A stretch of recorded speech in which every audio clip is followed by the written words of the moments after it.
Ones and sixes have a ton of things in common, thanks to the many places they connect within the Enneagram. First, ones can have a 9-wing, which is where the 6 goes in their movement of integration.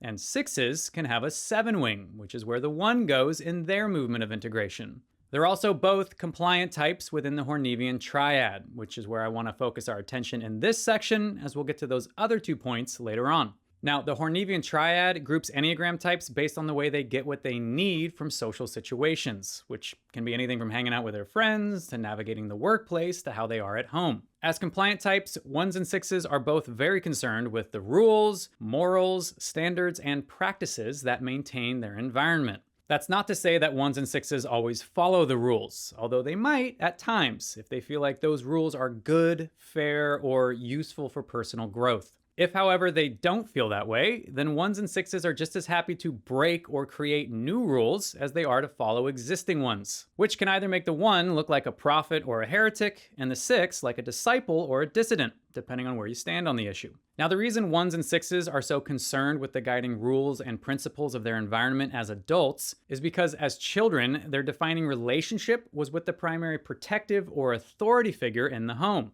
Traditionally speaking, that's the father, but by no means is that the only person who can fill this role. Growing up, sixes and ones became deeply attached to or frustrated with their authority figure's guidance, which ultimately becomes the voice of their superego, aka their conscience. This again is what makes ones and sixes compliant types, as they feel obligated to comply with whatever their superego tells them they should or should not do. Fortunately for this couple, that often creates a shared sense of ethical responsibility, which can make them naturally aligned on everything from who should do what chores, to how money should be managed, to how the children should be disciplined. However, a double whammy of dutiful activity does have a downside, as both ones and sixes bring their fair share of guilt-induced tension to the relationship whenever they fail to comply with their superegos. This can make it rather difficult for them to let their guard down and just enjoy life without first feeling the need to accomplish a long list of far more practical, selfless, or redeeming tasks. At the end of the day, though, ones and sixes can create incredibly stable relationships that are founded on a mutual sense of respect for each other's commitment to the people and principles that guide their life's work.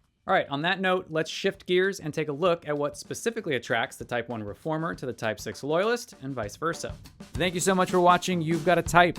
If you enjoyed that clip, then why not watch the full video it was taken from right here? And if you really enjoyed it, then maybe hit those like and subscribe buttons before you go. No pressure though. Just happy you're here.